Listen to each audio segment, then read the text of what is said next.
교회 소식 전해드리겠습니다. 예배 드리는데 힘쓰시기 바랍니다. 또 가정예배 주일 저녁이나 평일에 꼭 드려주시기 바랍니다. 성찬식이 다음 주일날에 11시 이 시간에 있습니다. 기도로 준비해 주시기 바랍니다. 또 성찬 준비위원들은 또 토요일에 미리 또 준비해 주시기 바랍니다. 또 6월달 예배 안내입니다. 6월달부터 모든 예배와 또 모임들이 정상화되어지게 되겠습니다. 오늘도 우리가 미리 또 원래도 있고 그래서 1, 2부 같이 함께 11시에 또 예배를 드리고 있습니다. 오후 예배는 오늘 없습니다. 각 성교의 원래로 대신하겠습니다. 앞으로 주일날 오전 11시에 한번 예배 드립니다. 그리고 오후 예배가 다음 주부터 이제 시작됩니다. 오후 예배는 아래 표를 참고하시기 바랍니다. 첫 번째 주일은 우리가 찬양 예배를 드리고 두 번째 주일은 일부러 한 30분 동안 이 자리에서 같이 함께 예배를 드린 후에 각 구역별 모임을 가지도록 하겠습니다. 또 3주째는 각 성교의 헌신 예배로 다 같이 함께 또 오후 2시에 예배 드립니다. 또 4주째는 오후 예배가 없이 오늘과 같이 오전 11시 예배를 드리고 전심 식사 후에 각 성교회별로 그렇게 모이게 되겠습니다. 5주가 있는 날은 다음 시대, 즉 우리 교회학교의 주관으로 또 오후 예배를 또 드리게 되겠습니다. 다양하게 드리지만 오후 예배는 계속 있습니다. 30분 드리든 또 다음 세대 주관하든 계속 오후 2시 예배를 드리게 되겠습니다. 그리고 4주째만 각 성교회별로 모임을 가지게 됩니다. 또 2002년도 우리 주보 성경 문제와 성경 읽기부에 많이 참여해 주시기 바랍니다. 또 6월 예배 회복을 위한 모임이 다음 주에 우리 구역장 모임이 있습니다. 오후 1시 반에 우리 구역장님들 또 모여주시기 바랍니다. 오늘 푸른 초장 우리 개장식을 합니다. 금년 초에 푸른 초장을 우리가 새로 꾸미고 놓고 우리가 개장식을 또 하지 못했습니다. 오늘 이 예배 후에 푸른 초장에서 개장식이 있습니다. 우리 성도들 같이 함께 참여해서 개장할 수 있도록 또 축복해 주시고 또 동참해 주시기 바랍니다. 그리고 푸른 초장 개장식 맞이해서 오늘도 원래 또 있고 그래서 교회에서 여러분들 전심 대용할 수 있는 음식을 또 준비했습니다. 김밥과 또 간식을 준비했으니까 나가실 때 받아가시고 또 각 원래 또 성교 원래 할 때 그때 같이 함께 나누시기를 바랍니다. 또 각 성교 원래에 지정된 장소에서 또 가져주시기를 바랍니다. 그리고 다음 주에 예배 후에 재직회와 또 선한 이유 원래가 있습니다. 우리 전도대 모임 이번 주 수요일 오전 11시 반에 푸른 초장에서 있습니다. 전도대원들은 다 모여주시기 바랍니다. 또 임시당에 또 예배 후에 우리 장로님들께서는 저를 잠깐 만나주시고 가시기 바랍니다. 주방 봉사 안내입니다. 이제 6월 달부터 우리 오후 예배와 더불어서 전심 식사를 하게 되겠습니다. 그렇지만은 아이 다 그동안 많이 쉬었기 때문에 아이도 조심스러운 점들이 있기 때문에 온지는 하지 않고 일부 반찬과 국은 외주를 주어서 뷔페를 그렇게 사용하게 되겠습니다. 각 선교회에서는 밥하고 그리고 지금 담은 김치 있습니다. 김치만 꺼내서 이렇게 준비해 주시고 또 배식과 마무리 또 설거지를 그렇게 해 주시면 되겠습니다. 각 선교회별 또 봉사는 여기 아래 표에 있습니다. 참고하시기를 바랍니다. 오늘 선교의 원래를 가질 때 이 점을 잘 숙지하시고 또 6월 달부터 이제 중식 봉사를 차질 없이 할 수 있도록 우리 임원들과 모든 회원들이 같이 함께 동참해 주시기를 바랍니다. 그동안 우리 하지 못한 가운데서 이제 하게 되었습니다. 참 기쁜 일이지만은 또 우리가 또 해야 될 부분들이기 때문에 또 책임이 있습니다. 같이 함께 이와 같이 또 섬김을 통해서 참 우리 건강한 또 중식을 나누고 좋은 성도의 교제가 이루어지기를 바랍니다. 교회 소식 이상입니다. 이 시간 우리 다 같이 일어서서 경건한 마음으로 하나님 앞에 예배를 드리겠습니다.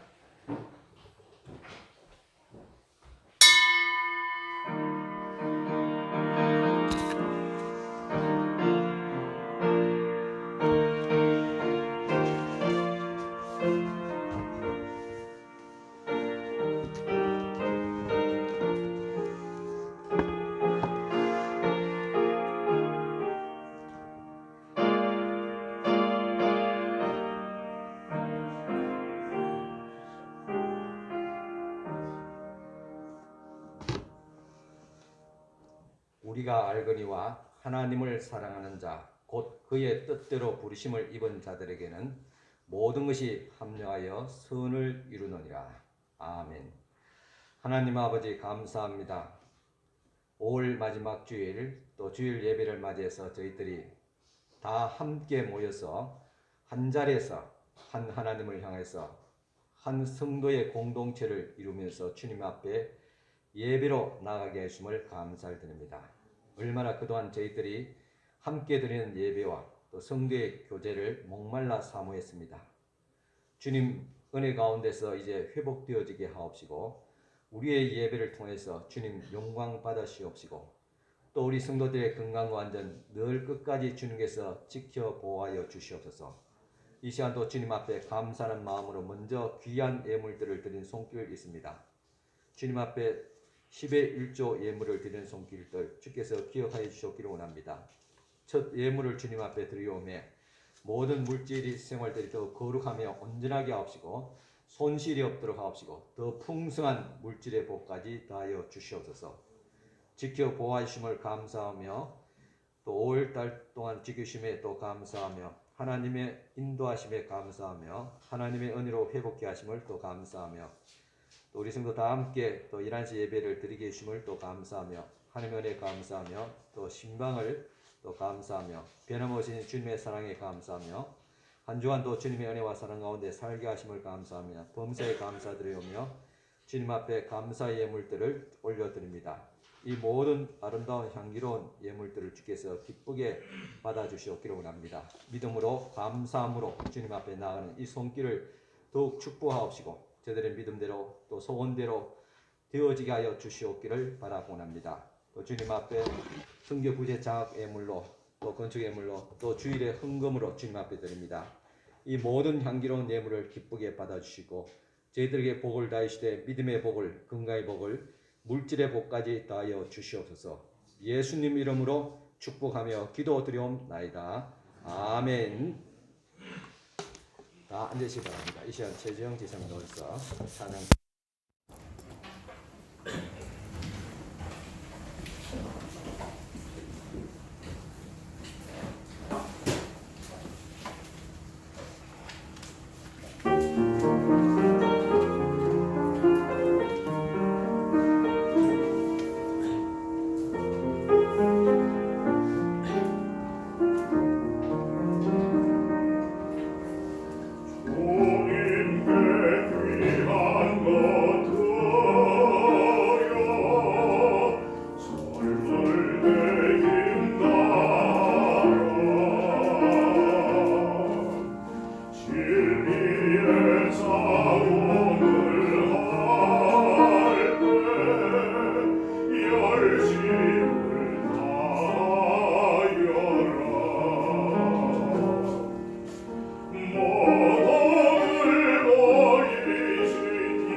너희는 정성을 다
이 시간 주신 하나님의 말씀 봉독해 드리겠습니다. 말씀은 잠언서 3장 19절에서 26절까지 말씀 되겠습니다.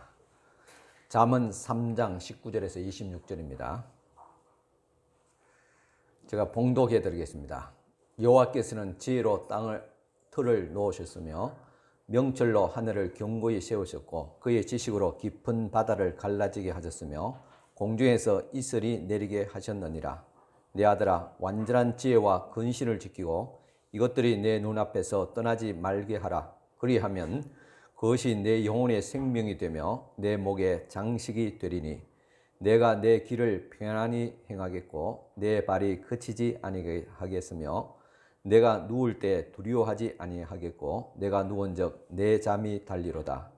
너는 갑작스러운 두려움도 악인에게 닥치는 멸망도 두려워하지 말라. 대저 여호와는 내가 의지할 이시니라. 내 발을 지켜 걸리지 않게 하시리라. 아멘. 예, 우리 다시 가까이 계신 분들과 한번 인사드리겠습니다. 안녕하십니까? 반갑습니다. 사랑합니다. 축복합니다. 예, 그동안 우리 거리두기 한다고 1, 2부로 나눠서 늘 참 한 교인이지만 함께 좀 얼굴을 보지 못했습니다. 오늘 이와 같이 모든 성도들이 한 자리에서 같이 예배를 드리게 됨을 대단히 감사하며 또 참 뜻이 있는 귀한 시간인 줄 믿습니다. 또 그동안 또 이 육아에 또 전념하며 또 여러 가지 또 좀 건강상 또 교회에 또 예배 참여 못했던 우리 배태영 지사님, 또 우리 권미영 지사님, 또 아들 건우 또 같이 함께 예배를 드리고 있습니다.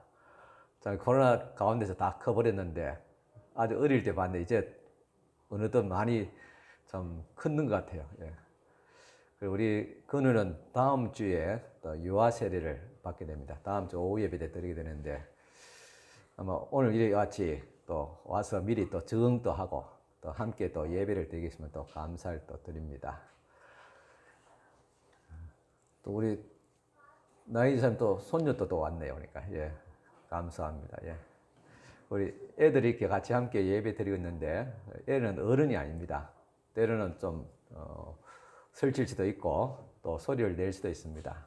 우리 성도님들은 또 이해하시고 왜 설치나 왜 시끄럽거나 뭐 자꾸 뒤로 돌아보고 눈치채면 안 됩니다. 참 살아있는 그런 귀한 생명의 소리입니다. 같이 함께 기도하면서 예배할 수 있기를 바랍니다. 오늘 거의 이제 1년 반 만에 또 함께 예배를 드리게 되었습니다. 이런 코로나 팬데믹을 지금도 지나가면서 한 가지 얻은 교훈이 있다면 참 평범한 생활이 얼마나 소중한가라는 것입니다. 우리가 원하는 이 평범한 일상생활이라는 것은 안전한 생활일 것입니다. 건강과 경제가 안전하고 우리의 가족 관계가 안전하고 더 나아가서 사회와 국가가 안전한 것입니다. 그런데 코로나 팬데믹이 우리의 안전을 위협했습니다. 우리가 안전하려면 하나님의 말씀을 주목해야 됩니다. 오늘 본문 말씀입니다. 3장 19절에서 20절 여호와께서 지혜로 땅에 틀을 놓으셨으며 명철로 하늘을 견고히 세우셨고 그의 지식으로 깊은 바다를 갈라지게 하셨으며 공중에서 이슬이 내리게 하셨느니라. 하나님께서 세상을 당신의 지혜와 지식으로 만드시고 또한 관리하신다는 말씀입니다. 이는 보이는 세상뿐만 아니라 그 속에 살아가는 인간의 역사도 주관하게 되신 것입니다. 또 잠언 3장 21절입니다. 내 아들아 완전한 지혜와 근신을 지키고 이것들이 내 눈 앞에서 떠나지 말게 하라. 여기서 완전한 지혜란 하나님의 지혜의 말씀이며 구체적으로 예수 그리스도를 의미합니다. 3장 22절입니다. 그리하면 그것이 내 영혼의 생명이 되며 내 목에 장식이 되리라. 하나님의 말씀과 그리스도께서 우리의 생명을 보존하시며 우리의 삶을 보호하십니다. 그래서 안전합니다. 그런데 이런 믿음이 없는 사람들은 세상적인 것에서 안정감을 찾으러 갑니다. 먼저 안전한 장소에 있으면 안전할 줄을 압니다. 지금 우크라이나는 안전하지 못합니다. 그래서 노약자들이 안전한 이웃 나라로 피신하고 있습니다. 북한 역시 안전하지 못합니다. 그래서 많은 탈북자들이 있습니다. 그러면 안전한 서방이나 우리나라는 안전합니까? 그래도 세계에서 가장 강하고 안전한 나라라면 미국으로 알고 있습니다. 하지만은 미국은 온갖 자연재해와 총기 사고로 몸살을 앓고 있습니다. 이 세상 어느 곳에도 안전한 곳이 없습니다. 어떤 사람은 경제적인 자산에서 안정감을 찾으러 갑니다. 그런데 예수께서 이렇게 말씀하셨습니다. 누가복음 12장 15절에서 삼가 모든 탐심을 물리치라. 사람의 생명이 그 소유에 넉넉한 데 있지 아니하니라 했습니다. 사람의 생명, 안전은 그 소유에 있지 않다고 했습니다. 왜 그런가? 예수께서 비유로 말씀하셨는데 한 부자가 있어서 소출이 풍성해서 이제 창고를 몇 개나 지어서 그 속에 곡식을 잔뜩 쌓아놓고 말하기를 이제 편안하다, 안전하다, 이제 놀고 먹자 그렇게 이야기했습니다. 오늘 아마 좀 새로운 세대들은 지금 우리 기성세대와 생각들이 많이 다른 것 같습니다. 지금 젊은 세대들은 보면 어느 정도 뭐 한 수십억, 뭐 20억인지 30억 모르겠습니다. 우리가 상상 못할 그런 금액인데 어느 정도 자산이 확보되면 그 다음부터 모든 일들에서 직장에서 다 떠납니다. 떠나서 그 다음에 누리자, 여행하면서 누리자, 구태여 모으면서 그렇게 살 필요가 있느냐 그런 생각들을 가지고 있습니다. 아마 지금 예수께서 말씀하신 부자가 그런 생각을 했던 것입니다. 그런데 주님께서 이 비유에서 말합니다. 내가 오늘 너의 영혼을 빼앗아가 버리면 너의 모은 것이 무슨 유익이 있느냐, 너의 자산이 무슨 의미가 있느냐 하는 것입니다. 어리석은 자여 오늘 밤에 내 영혼을 도로 찾으리라. 그러면 너의 준비한 것이 누구의 것이 되겠냐 했었으니 자기를 위해서 재물을 샀고 하나님께 대하여 부요하지 못한 자가 이와 같으리라고 말씀하셨습니다.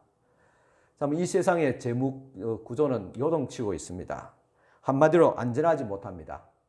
앞으로 몇 년 동안 이 세상의 금융시장이 어떻게 변하게 될지 누구도 예측할 수가 없습니다. 요동치는 이 재산, 금융에 안전하지 못합니다. 또 많은 사람들은 인간관계에서 안정감을 찾으러 갑니다. 우리는 부모, 자식 간의 관계, 부부의 관계, 친구와 이웃 간의 관계, 또한 성도와의 관계, 회사에서는 고용주와 고용인의 관계 속에서 살아갑니다. 그런데 부부는 배우자가 자신을 떠날지 모른다는 생각에 불안해하며 친구는 서로 관계가 소원해질까 봐 안달하고 고용주는 고용인이 일을 그만둘까 봐 두려워하고 고용인은 해고당할까 봐 긴장합니다. 이런 일시적인 관계에서 안전을 찾으러 간다면 엄청난 불안감과 상실감을 겪게 될 것입니다. 바울은 하나님이 아니라 사람에게서 안전하고 의지하는 것을 경고하고 있습니다. 갈라디아서 1장 10절입니다. 이제 내가 사람들에게 좋게 하랴, 하나님께 좋게 하랴, 사람들에게 기쁨을 구하랴. 내가 지금 사람들의 기쁨을 구하였다면 그리스도의 종이 아니니라 했습니다. 여러분은 지금 사람을 기쁘게 합니까? 누구를 기쁘게 합니까? 사람을 기쁘게 하기 위해서 살아간다면 누구의 종이겠습니까? 그 결과 여러분은 하나님보다도 사람을 더 의지하고 사람을 더 두려워하게 됩니다. 남편을 너무 의지하다 보면 실망이 돌아옵니다. 자식을 너무 의지하다 보면 낭망이 비수같이 날아옵니다. 그리고 사람으로 인해서 두려움이 옵니다.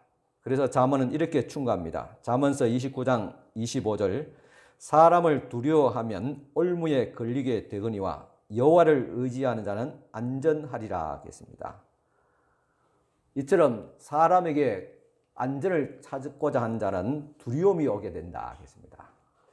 어떤 사람은 오직 또한 자신을 믿는 데서 안정감을 찾으러 갑니다. 사람의 관계 이제 다 떠나고 내 홀로 참 건강하게 잘 살면 안전할 것이라고 그렇게 생각합니다. 그런 자에게 또 주시는 하나님의 말씀이 있습니다. 잠언서 28장 26절에 자기의 마음을 믿는 자는 미련한 자요 지혜롭게 행하는 자는 구원을 얻을 자리냐. 자기의 마음을 믿는 자, 자기 자신을 의지하는 자는 참으로 미련하다. 그렇게 될 수가 없기 때문에 미련하다는 말입니다. 이와 같이 우리가 완전히 신뢰할 수 있는 분은 사람이 아니라 오직 하나님 한 분이며 그분이 우리의 미래를 주관하십니다. 그런데도 사람들은 흔들리는 기반에서 안전을 구하려고 합니다. 그런 자에게 주시는 말씀이 있습니다. 데살로니가서 5장 2절에 5절입니다. 주의 날이 밤에 도둑같이 이럴 줄을 너희 자신이 자세히 알기 때문이라. 그들이 편안하다, 안전하다 할 그때 임신한 여자에게 해산의 고통이 이름과 같이 멸망이 갑자기 그들에게 이르니 결코 피하지 못하리라. 형제들아 너희는 어둠에 있지 아니하며 그날이 도둑같이 너희에게 임하지 못하리니 너희는 다 빛의 아들이요 낮의 아들이라. 우리가 밤이나 어둠에 속하지 아니하나니 겠습니다. 멸망이 세상의 아들들에게 이르게 될 것이다. 그러나 우리에게는 이르지 않게 될 것이다 했습니다. 왜냐? 우리는 빛의 아들, 하나님의 자녀들이기 때문입니다. 그래서 우리는 그리스도 안에서 안전합니다. 여러분 자신에게 일어날 수 있는 최악의 일이 무엇이라고 생각합니까? 아마 어떤 사람은 글쎄요, 제가 죽는 것이 아닐까요? 그렇게 대답할 것입니다. 맞습니다. 죽음이 우리에게 일어날 수 있는 최악의 일이 될 것입니다.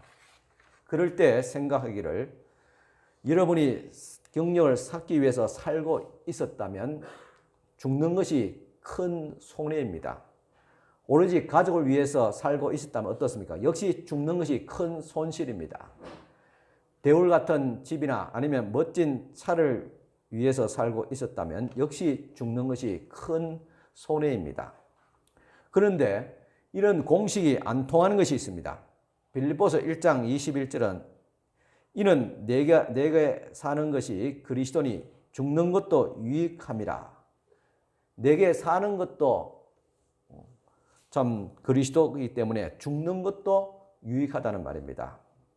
세상은 죽으면 손이라고 말하는데 바울은 사는 것도 좋지만은 죽는 것도 좋다고 했습니다.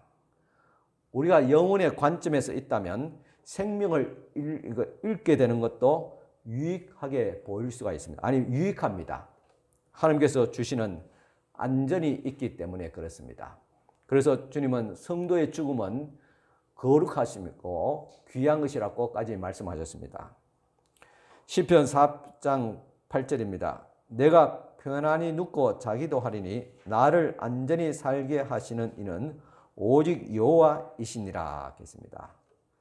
오늘 주신 본문의 잠언서 3장 23절에 26절은 내가 내 길을 편안히 행하겠고 내 발이 그치지 아니하겠으며 내가 누울 때 두려워하지 아니하겠고 내가 누운 적 내 잠이 달리로다. 너는 갑작스러운 두려움도 악인에게 닥치는 멸망도 두려워하지 말라.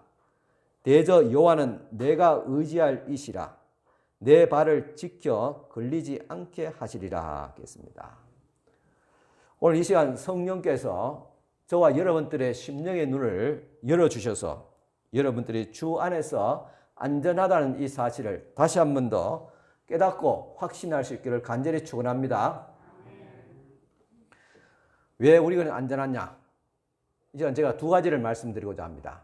첫째는 정죄를 받지 않기 때문에 안전합니다.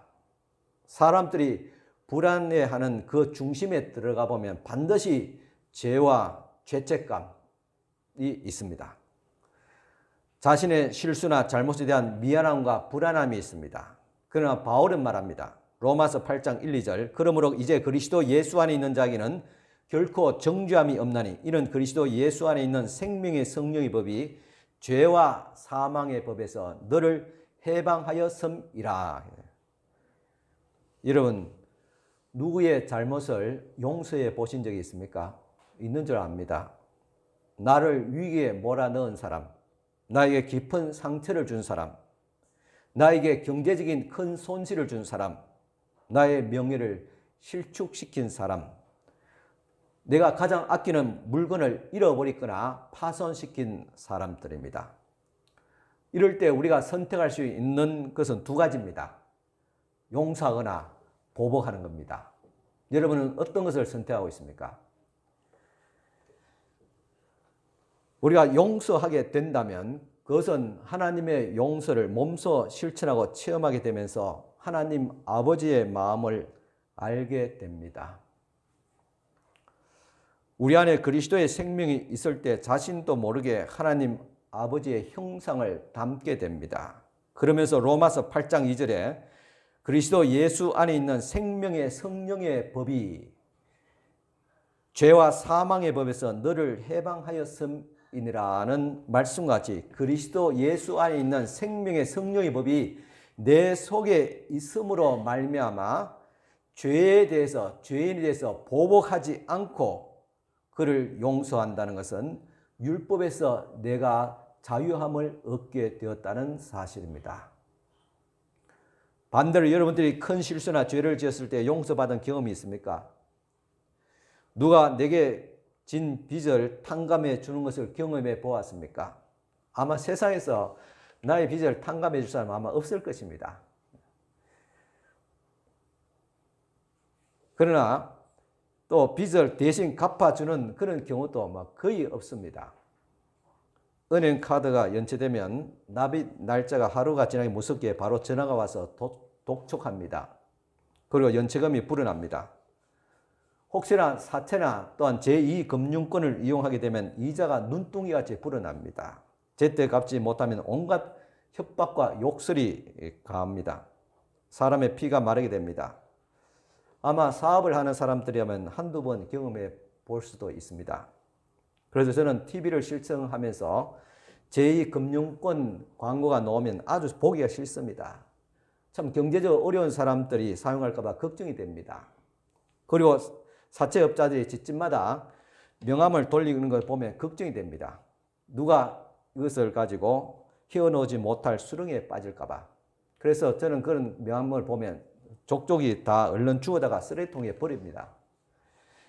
이렇게 경제적으로 궁지에 몰린 사람의 빚을 유일하게 아무 대가도 없이 갚아주는 유일한 사람이 있습니다. 그 사람이 바로 부모입니다. 그래서 우리는 부모를 통하여서 하나님의 탕감이라는 것을 경험하게 됩니다. 오늘 말씀의 요점은 예수님이 우리의 죄 값이라는 사망을 탕감해 주셨다는 것입니다. 공짜로 된 것이 아닙니다. 나는 은혜로 구원받고 죄 사함 받았다 하지만 그것은 결코 공짜가 아닙니다. 값비싼 대가를 치렀습니다. 여러분 누가 빌린 돈을 공짜로 갚아줄 수 있습니까? 부모이건 또 누군가가 자신의 큰 손해를 보면서 갚아주는 것입니다.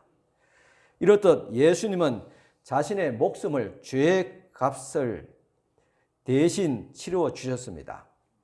그래서 다시는 죄의 값을 갚으라고 빚 독촉당하지 않는다는 말씀을 정죄함이 없나니라고 표현하고 있습니다. 정신적으로 불안정한 사람들에게 보면 되게 말이 좀 어눌합니다. 좀 말을 떠듬떠듬하지요. 예전에 저도 그랬습니다. 그런 사람들이 자신이 용서받았다고 확신할 수만 있어도 발음이 좋아진다고 합니다. 겉보기에 건강한 사람은 그리스도인이 자신이 실제로 정죄함을 받지 않았다는 이 사실을 우리가 믿는 사람인데 많은 사람들이 이 사실을 잘 믿지 못합니다. 그래서 어려워합니다. 어떤 사람은 이렇게 말할 것입니다. 예수님이 제 죄를 위해서 죽으셨고 제가 이미 저지른 죄들이 용서받았다는 것은 하지만 또 내가 내일이면 지을 죄는 어떻게 될 것입니까? 라고 불안해합니다. 로마서 6장 10절 말씀입니다. 그가 죽으시면 죄에 대하여 단번에 죽으시며 그가 살아 계시면 하나님께 대하여 살아 계심이니. 히브리서 9장 12절입니다. 염소와 송아지의 피로 하지 아니하고 오직 자기의 피로 영원한 속죄를 이루사 단번에 성소에 들어가셨느니라. 여기서 우리의 죄를 위해서 그리스도께서 단번에 죽으셨고 또한 영원한 속죄를 위해서 단번에 성소에 들어가셨다 그랬습니다. 여기서 강조되는 단어는 단번에입니다. 이 단번에라는 말은 한 번에라는 말입니다. 그리스도는 우리의 죄를 위해서 단 한 번 죽으셨고 두 번 다시 죽을 필요가 없다는 말입니다. 이 말은 그리스도만 그렇다는 말이 아닙니다. 우리는 그리스도 안에서 함께 죽었다 그랬습니다. 그리스도 안에서 우리의 죄 때문에 그리스도에 죽으시고 그 속에 우리가 동일하게 우리도 죽은 바 되었다면, 그리스도가 단번에 한 번의 속죄를 이뤘다면 우리 역시 단 한 번만 용서받으면 되는 것입니다. 앞으로 지을 죄까지 주님께서 다 용서받았다는 뜻입니다. 구약 성경에서는 속죄의 제물은 용서를 받기에 부족했습니다. 그래서 죄를 지을 때마다 계속 수없이 많은 짐승의 제물을 바쳤습니다. 하지만 그리스도는 단번에, 즉 단 한 번에 우리의 죄를 속했는데 이것은 과거와 현재와 미래의 죄까지 다 포함되어 있습니다. 그래서 우리는 그리스도 안에 있기 때문에 과거나 죄나 현재 죄나 미래의 죄에 대해서 정죄함이 없는 것입니다. 요한일서 2장 1절입니다. 나의 자녀들아, 내가 이것을 너희에게 쓰면 너희로 죄를 범하지 않게 하려 함이라. 만일 누가 죄를 범하여도 아버지 앞에서 우리에게 대언자가 있으니 곧 의로우신 예수 그리스도시니라. 우리의 죄를 위해서 단번에 죽으신 그리스도가 계시기 때문에 미래에 지을 죄까지도 그 자리에서도 우리를 대변하고 우리를 정죄하지 않는다는 말씀이 되겠습니다. 우리는 그리스도 안에서 죄와 사망의 법을 이깁니다. 로마서 8장 1절입니다. 그러므로 이제 그리스도 안에, 예수 안에 있는 자에게는 결코 정죄함이 없다. 여기서 정죄함이 없다고 말하는 근거는 2절에서 설명되어지고 있습니다. 로마서 8장 2절. 이는 그리스도 예수 안에 있는 생명의 성령의 법이 죄와 사망의 법에서 너를 해방하였음이라 했습니다. 성령의 법이 죄와 사망의 법에서 해방시키시고 그리스도 안에서 정죄함을 받지 않는다고 해서 이제 마음대로 죄를 짓고 살아도 괜찮다는 그런 말은 아닐 것입니다. 그런데 실제로 구원파라는 이단은 그렇게 가르치고 있습니다. 한 번만 회개하면 더 이상 회개할 것도 없고 또 계속 죄를 지어도 무방하다, 그런 식으로 이야기합니다.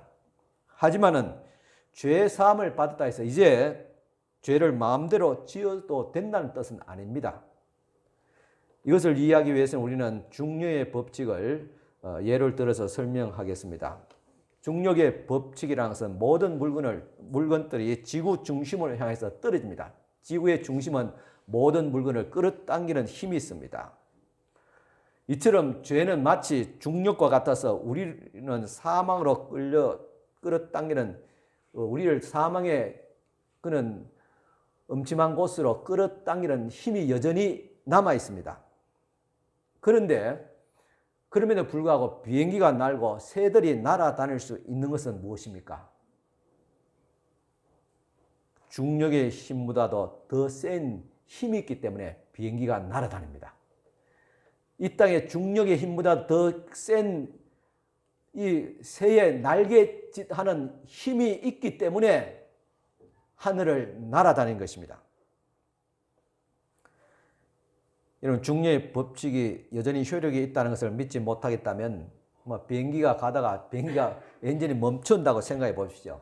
얼마 가지 않아서 추락하고 타버리게 될 것입니다. 우리는 독수리같이 날기 위해서 그리스도 안에서 부름을 받았습니다. 그런데 여전히 우리가 날지 않고 육신 속에 살고 있다면 결국 하늘을 날지 못하고 칠면조처럼 이 땅에 걸어다니게 될 것입니다. 우리가 육신 안에 있으면 날 수 없는 칠면조같이 살 수밖에 없지만 그리스도 안에 있으면 성령의 능력, 생명의 성령의 능력이 마치 제트 엔진과 같은 큰 어떤 힘과 출력이 있듯이 힘 있는 독수리의 날개짓 하는 같이 우리로 하여금 죄의 중류의 법칙에 얽매이지 않고 해방된다는 말입니다. 날아갈 수 있다는 말입니다. 영적으로 살아갈 수가 있습니다. 로마서 8장 9절은 만일 너희 속에 하나님의 영이 거하시면 너희가 육신에 있지 아니하고 영에 있나니 누구든지 그리스도의 영이 없으면 그리스도의 사람이 아니라 했습니다. 우리가 죄 사함 받고 정죄함을 받지 않는 가운데서 또한 우리의 죄인으로 살지 아니할 수 있는 것은 하나님의 영이, 하나님의 능력이 우리 속에 있기 때문에 그 하나님의 능력이 영이 없으면 그리스도의 사람이 아니라고 말하고 있습니다. 여러분이 육신 안에 있으면 그리스도인이 아닙니다. 하나님의 자녀는 모두 그리스도 안에 있기 때문입니다. 그러나 우리가 그리스도 안에 있더라도 육신은 여전히 우리와 함께 남아있고 우리의 죄의 중력이 우리를 역시 끌어당기려고 합니다. 그래서 우리는 육신을 따라 행하기로 선택할 수도 있고 그리고 성령을 따라서 행할 수도 있습니다. 어떤 사람은 이렇게 물을 것입니다. 자신이 육신을 따라 행하는지 아니면 성령을 따라 행하는지 어떻게 알 수 있습니까? 내가 육의 사람인지 영의 사람인지 어떻게 알 수 있습니까? 갈라디아서 5장 19절에 21절에 따르면 그것이 분명해집니다. 육체의 일은 분명하니 곧 음행과 더러움과 호색과 우상 숭배와 주술과 원수 맺는 것과 분쟁과 시기와 분냄과 당 짓는 것과 분열과 이단과 투기와 술 취함과 방탕함과 또 그와 같은 것들이라 하겠습니다. 육신의 일은 현저하다 하겠습니다. 반면에 갈라디아서 5장 22절은 다른 면을 보여주고 있습니다. 오직 성령의 열매는 사랑과 희락과 화평과 오래 참음과 자비와 양성과 충성과 온유와 절제라 하겠습니다.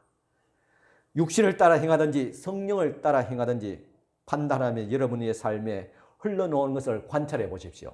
여러분의 마음의 속에 있는 것을 관찰해 보십시오. 우리가 그리스도 예수 안에 있더라도 여전히 육신을 따라서 행할 수도 있습니다. 분노가 치밀어 오르고 있다면 무엇이 문제입니까? 무엇이 당신을 화나게 만듭니까? 다른 사람의 육신의 행위인가? 아니면 내 자신의 속에 있는 육신적인 감정과 생각이었던가? 우리는 우리 자신의 태도와 행동에서 책임을 져야 됩니다. 여러분이 육신을 따라 행하고 있다고 느낀다면 그것을 주님 앞에 고백하고 주님께서 다시 당신의 삶을 살려달라고 그렇게 기도해야 됩니다. 우리가 성령으로 충만하다면 우리 마음은 이렇게 노래하며 찬송할 것입니다. 에베소서 5장 18절 20절입니다. 같이 한번 찾아서 보시고 같이 한번 찬송하며 감사하며 노래할 수 있기를 바랍니다. 에베소서 5장 18절에서 20절입니다. 같이 한 목소리 읽겠습니다.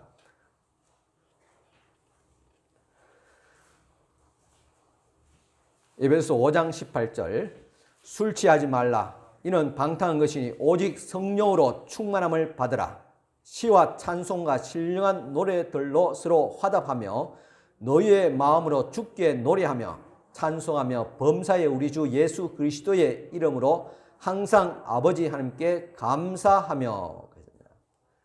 생명의 성령의 법은 언제나 있으며 우리는 그 법에 따라서 살아갈 수 있습니다. 또한 그것을 배워야 됩니다.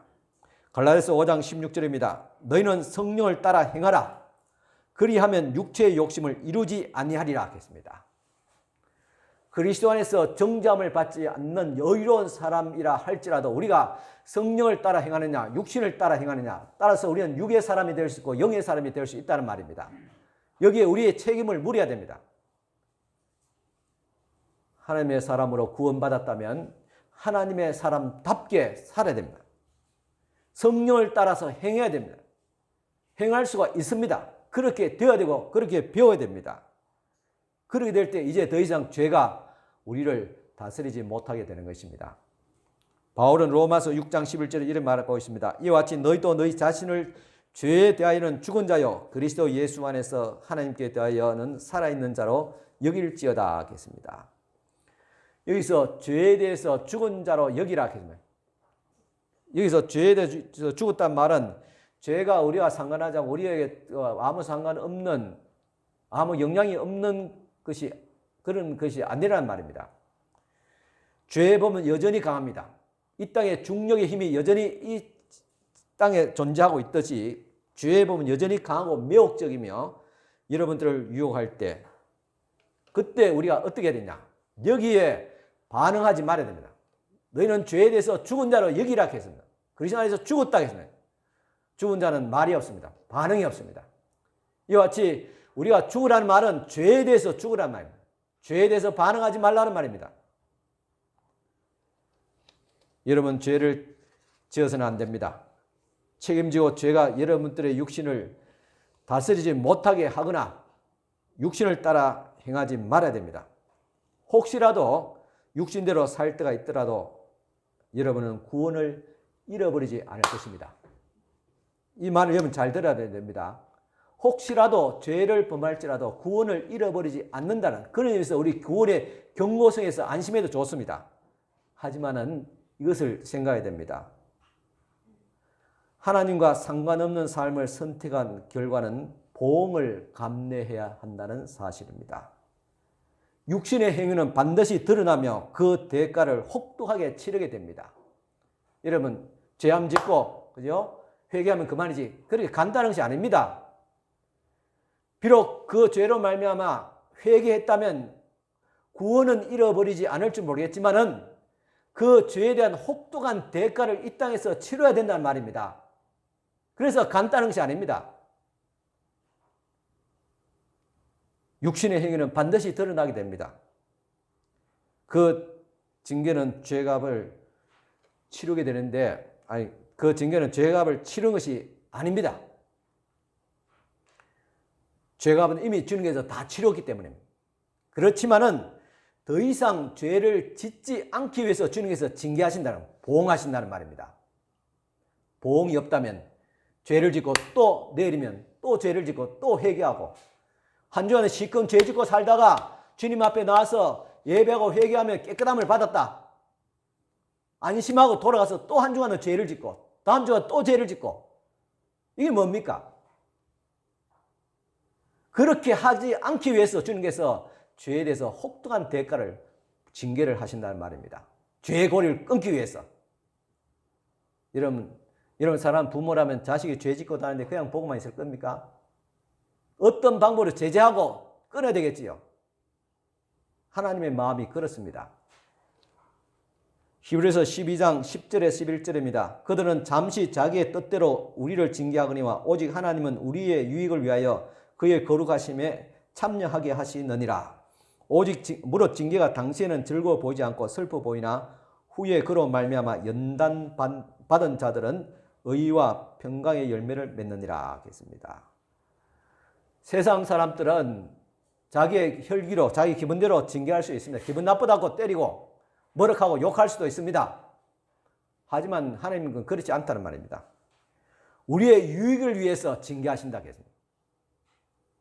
그 징계를 받음을 통해 연단받은 자는 의와 평강의 열매를 맺는다. 그렇게 말씀하고 있습니다. 로마서 6장 14절은 너희가 법 아래 있지 아니하고 은혜 아래 있음이라고 말하고 있습니다. 우리는 법 아래 있지 아니함을 통해서 사탄은 여러분을 고소할 근거가 없습니다. 그렇다고 죄를 지어도 상관이 없다는 말은 아닙니다. 로마서 6장 1, 2절입니다. 그런즉 우리가 무슨 말을 하리요? 은혜를 더하렵고 죄에 거하겠느냐? 그럴 수 없느니라. 죄에 대하여 죽은 우리가 어찌 그 가운데 더 살리요? 죄 사함 받은 은혜 가운데 산다 해서 다시 죄를 짓고자 하느냐? 그렇지 않다는 말입니다. 우리가 어찌 죄 가운데 살리요? 했습니다. 우리가 죄를 짓지 말아야 한다는 것은 더는 더 이상 죄를 짓고 살아가기를 원하지 아니하며 우리 주님과 그분의 교회를 부끄럽게 하고 싶지 않기 때문에 죄를 짓지 아니해야 된단 말입니다. 이는 어떤 자녀가 사고를 쳐서 부모를 욕되겠는데 용서받은 후에는 더 이상 부모를 부끄럽지 않게 하기 위해서 바르게 사는 것과 같습니다. 또한 우리가 안심할 수 있는 것은 바로 모든 것이 합력하여서 선을 이루기 때문입니다. 로마서 8장 28절입니다. 우리 같이 함께 찾아서 같이 읽겠습니다. 로마서 8장 28절입니다. 함께 읽겠습니다.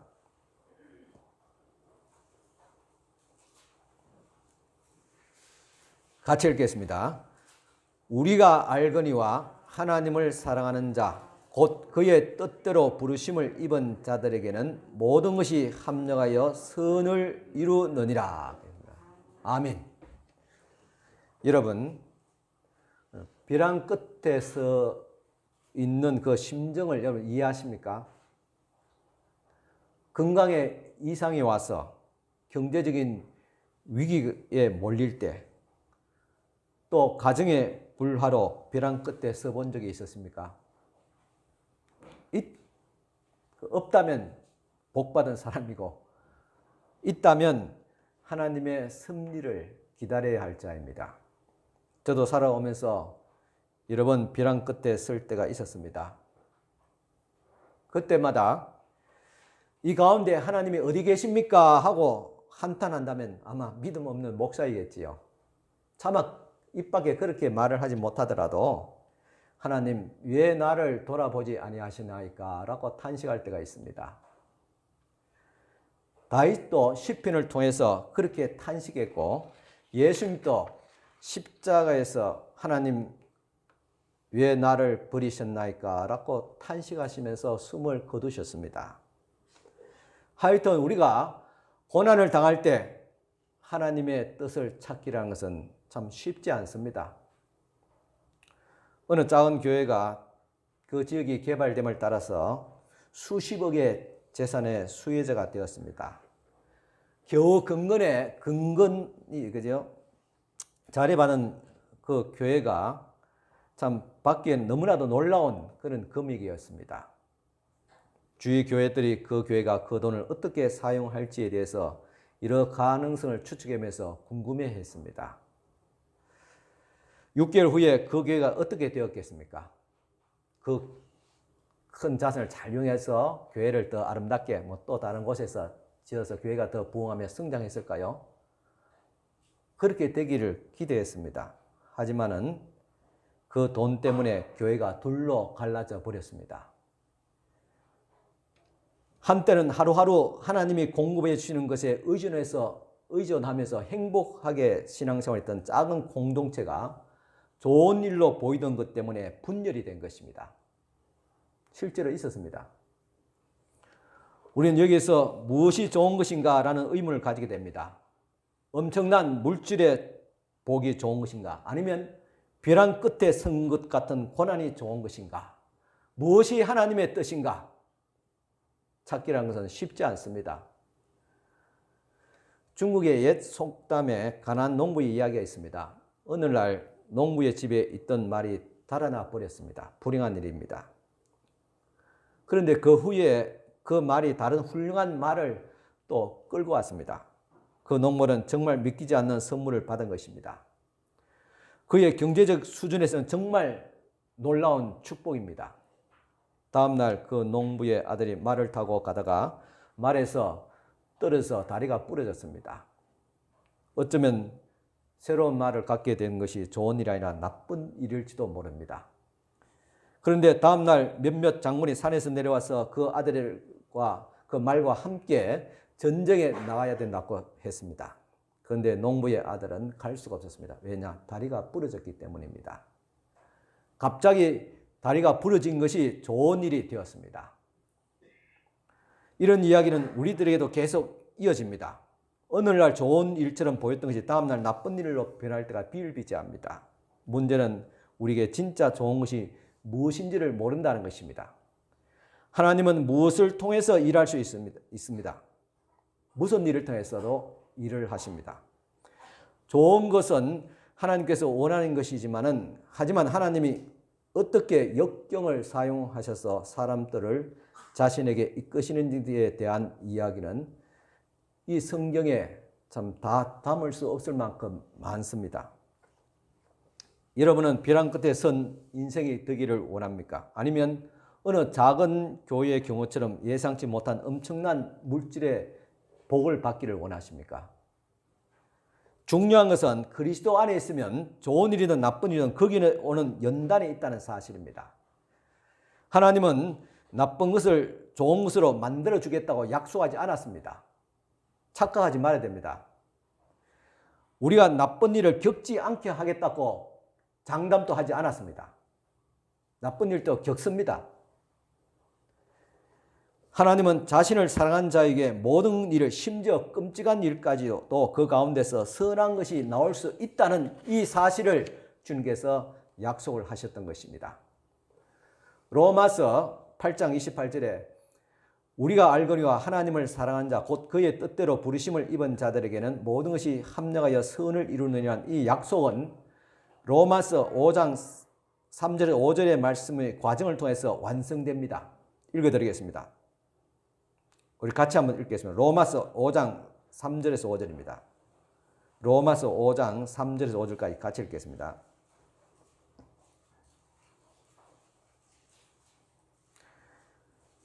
다만 이뿐 아니라 우리가 환난 중에도 즐거워하나니 이는 환난은 인내를, 인내는 연단을, 연단은 소망을 이루는 줄 알미로다. 소망이 우리를 부끄럽게 하지 아니하면 우리에게 주시는 성령으로 말미암아 하나님의 사랑이 우리 마음에 부은 바 됨이니. 있겠습니다. 환난은 이것은 현실입니다. 이 환난을 통해서 우리는 인내와 연단이라는 과정을 겪게 됩니다. 그 과정을 겪으면서 마지막에 소망에 이르게 됩니다. 이 소망은 천국이라고 할 수 있습니다. 그래서 환난은 결국은 인내와 연단의 과정에서 천국에 이르기 때문에 절구한다고 고조된 기쁨을 그렇게 표현하고 있습니다. 왜 환난 중에 기뻐할 수 있을까? 환난은 인내는 연단을, 연단은 천국의 소망을 이루기 때문입니다. 그런데 우리들은 막상 이런 환난을 당하게 보면 인내와 연단의 과정은 생략하고 바로 천국에 갔으면 좋겠다, 그런 생각하지 않습니까? 이 어떤 엄청난 이 건강의 어떤 문제든 경제적인 어떤 문제든 이 압박을 어떻게 견딜 수 있을까? 견딜 수 없으니까 바로 인내와 연단은 막 빼버리고 바로 천국 갔으면 좋겠다. 오늘 밤 잠자면 내일 눈 안 떴으면 좋겠다. 그런 심정일 때가 있지 않습니까? 이런 마음이 꿀떡 같지만은 그러나 하나님은 우리에게 인내와 연단의 과정을 겪게 하십니다. 그래야만 천국의 소망에 이를 수 있기 때문입니다. 그런데 우리는 이 인내와 연단의 과정을 좋아하지 않습니다. 될 수 있는 대로 피하고 싶습니다. 오늘날 많은 사람들이 자신의 결혼 생활이 힘들다, 어렵다, 희망이 없다고 여깁니다. 결혼에 환난이 왔습니다. 그러면 어떻게 합니까? 그들의 해결책은 무엇입니까? 배우자를 바꾸는 겁니다. 자식도 너무 애를 먹이면 바꾸고 싶습니다. 직장 생활이 불행하고 적응이 되지 않는다 싶으면 직장을 바꿉니다. 교회에 문제가 있으면 교회도 옮깁니다. 하지만 어려운 상황을 피하기 한다면 소망이 없습니다. 연단을 받아 천국 소망을 이룰 기회를 잃어버리니까요. 이 점이 중요합니다. 우리가 피할 수 없습니다. 우리의 인생의 안심이라는 것은 이렇게 하나님이 환난을 통해서 인내와 연단의 과정을 통하여 우리를 더 나은 사람으로 만드시고 힘든 상황을 통해서 하나님의 형상을 닮아가게 하실 것이라는 사실입니다. 이것이 안심입니다. 이렇게 연단된 사람에게만 미래의 소망이 있기 때문입니다. 즉 천국에 들어가게 됩니다. 그래서 이 시간 고난을 통해서 연단을 받고 있는 사람이 있다면 하나님께서 나로 하여금 천국 시민으로 지금 성숙시키고 있다, 연단시키고 있다, 그렇게 믿어도 좋습니다. 아니 그렇습니다. 어떤 성도가 사람과의 관계에서나 배우자의 관계가 끼어졌다고 말할 때, 문제가 있다고 말할 때 목사는 그 성도에게 절실한 희망을 주고 싶을 것입니다. 그런데 목사가 끼어진 관계가 회복되고 문제가 해결될 것임이라고 말한다면 그 목사는 여러분들에게 잘못된 소망을 심어주고 있는 것입니다. 주의 종이라고 해서 물론 기대하고 기도를 할 수 있겠지만은 좋아질 것이라고, 소위 말하는 여러분들이 생각하는 그 좋아질 것이라고 확신할 수 없기 때문입니다. 그러나 이렇게 말할 수는 있습니다. 잘 들으세요. 하나님이 원하시는 최고의 사람이 되기 위해서 과거에 여러분이 행하지 않았던 선한 일을 위해서 헌신하시겠습니까? 비록 장담할 수 없지만은 당신의 문제가 해결되지 않더라도 그 위기가 닥치기 전보다도 더 나은 사람이 될 수 있고 거기에 여러분의 소망이 있습니다. 이미 사고는 벌어진 것이고 환난은 왔지만은 이 환난과 고통을 끼어짐을 당하면서 왜 이 끼어짐이 있었을까라는 것을 문제사항을 파악하면서 거기에 대해서 우리의 책임이 있습니다. 우리가 놓친 부분이 있고 우리의 어떤 미숙한 부분이 있었다는 말입니다. 그것을 찾아서 우리가 더 나은 사람, 더 온전한 사람이 되기 위해서 여러분들이 헌신하고 다시 노력할 수 있다는 말입니다. 경제적인 사고가 있었다면 낙심하고 포기하기보다는 정신을 차리고 한 푼이라도 더 벌기 위해서 열심히 일해야 합니다. 그래야지 다시 회생할 수 있는 소망에 가까워지게 됩니다. 인간관계가 끼어졌다면 분명히 나에게도 책임이 있습니다. 비록 예전처럼 관계가 회복되기는 어렵겠지만 나 자신의 문제를 알고 고치기 위해서 노력한다면 다시 다른 사람들의 관계에 있어서 끼어지는 실수를 또다시 범하지 않게 되는 성숙한 사람이 될 수 있기 때문입니다.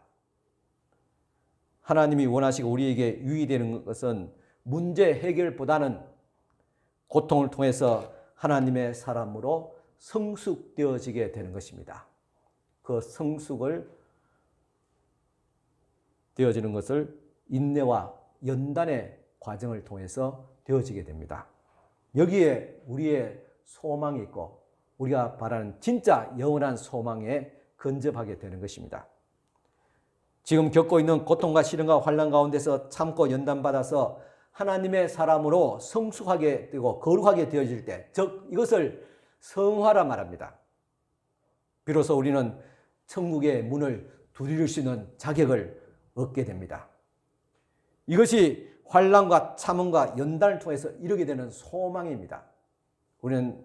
우리의 소망은 영화롭게 되는 것이며 그리고 천국에 이르게 되는 것입니다. 그런데 안타까운 것은 환난이 올 때 참아야지 연단도 받고 또 거룩하게 되어지고 영원하게 되는 천국 소망에 이르게 되는데 대부분 사람들은 자기 성질을 못 이겨서 참지 못합니다. 그러니 연단받을 기회를 놓쳐버립니다. 자신을 돌아볼 수 있는 그런 성숙의 기회를 놓쳐버립니다. 연단받지 못하니까 성화 즉 거룩하게 되지도 못하고 천국 소망에 이르지도 못하게 되는 것입니다. 하지만 우리는 하나님의 은혜로 참고 연단되어 나올 수가 있습니다.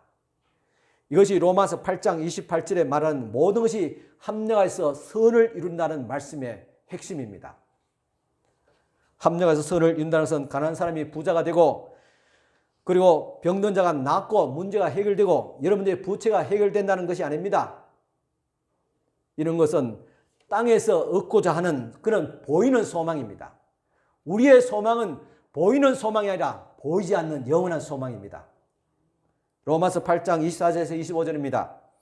우리가 소망으로 구원을 얻었음에 보이는 소망이 아니다. 이 땅에서 여러분들이 원하는 그런 안정된 삶은 우리의 소망이 아니다는 말입니다. 보는 것을 바라면 누가 바라리요?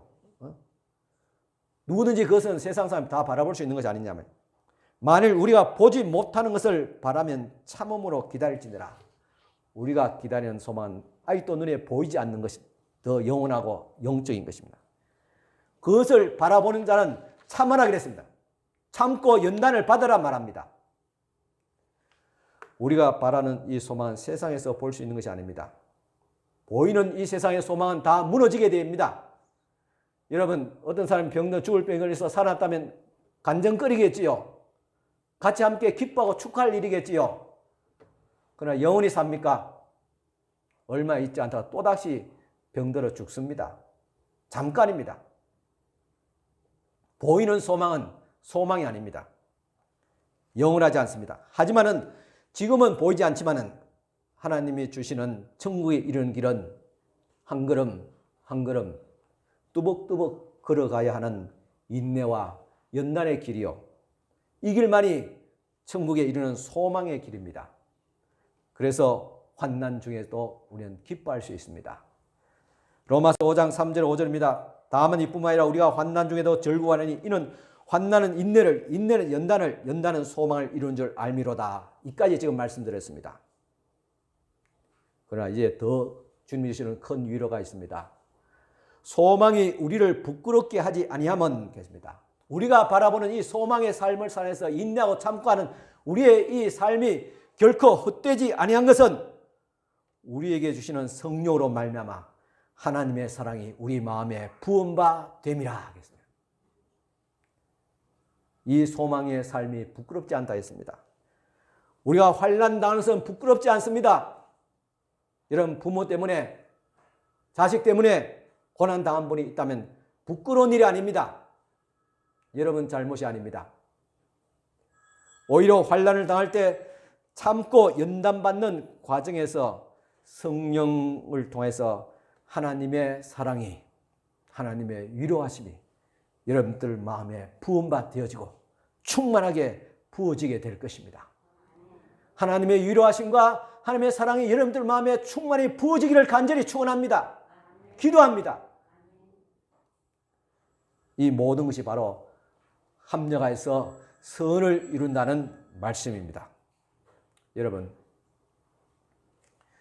이 확신으로 안심하며 살아갈 수 있기를 간절히 축원합니다. 기도드리겠습니다. 하나님 아버지 감사합니다.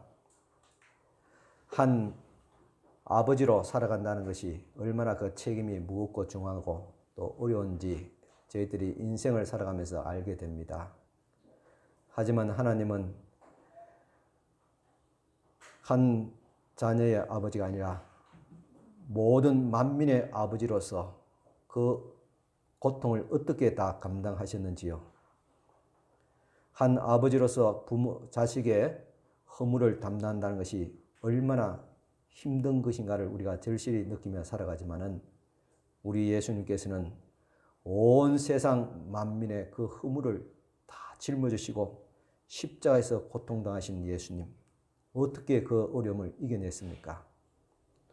하나님, 우리의 환난을 통해서 하나님 아버지의 심정과 그리고 우리 주 예수 그리스도의 그 희생의 그 의미와 은혜를 저희들이 느끼며 또 다가가게 됩니다.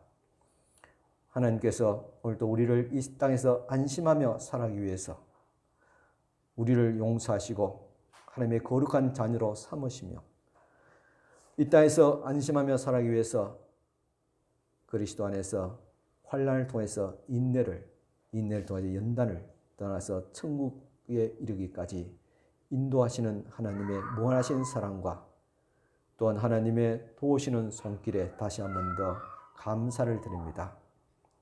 이 시간도 주의 성령의 위로하심이 하나님의 사랑이 환난당하는 성도들의 마음에 부음받아지게 하옵소서. 위로하여 주시고 축복하여 주시고 강건케 하여 주시옵소서. 벼랑 끝에 서 있는 성도들을 주께서 붙잡아 주시사 그리스도 예수 안에서 극복할 수 있도록 하여 주시옵소서. 인내하며 연단받아 하나님의 거룩한 자녀로 성숙한 하나님의 사람으로 거듭날 수 있도록 축복하여 주시옵소서. 예수님 이름으로 기도드리옵나이다. 아멘.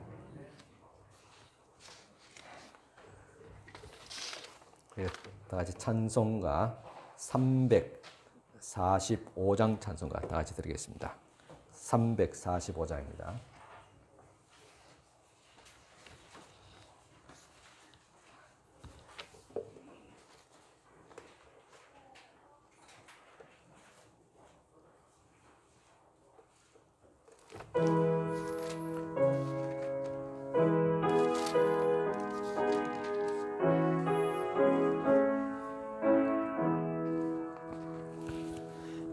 캄캄한 밤 사나운 바람 불 때 만경장파 망망한 바다에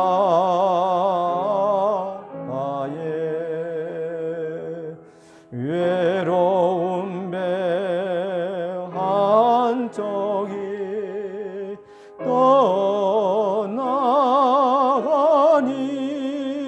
떠나가니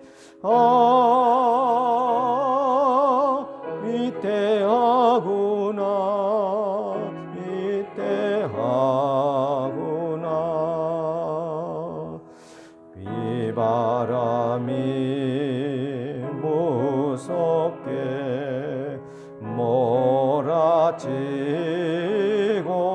몰아치고 그 성난물 큰 파도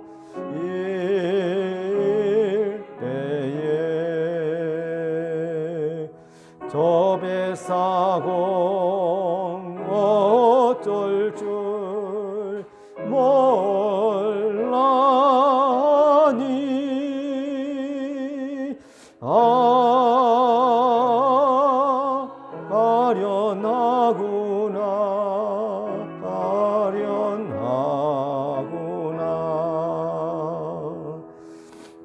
멸망 중에 그 사홍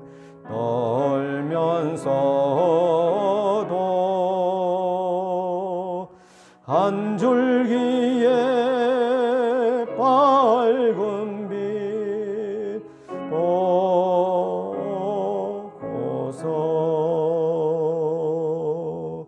배 안에도 하나님 계심 믿고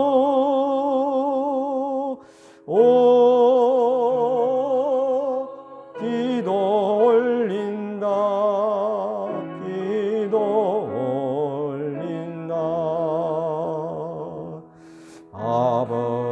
아버지여 이 죄인 굽어보사 성남문랑 잔잔케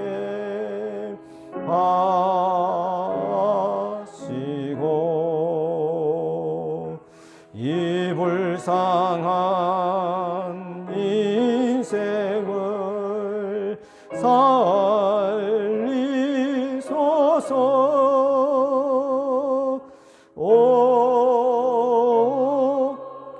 우리 하나님 우리 하나님 모진 바람 또만 건물결이 권능의 손 그노를 더도 권능의 손 그노를 저시니 오 잔잔한 바다 잔잔한 바다. 아멘. 다 같이 일어서서 축복 기도 받으시기 바랍니다. 지금은 우리 주님 예수 그리스도의 은혜와 하나님의 크신 사랑과 성령님의 감화교통 충만하신 은총이 오늘도 주님 앞에 나와서 예배하고 돌아간 사랑하는 모든 성도들 머리 위에 지금부터 영원토록 함께 있을지어다. 아멘.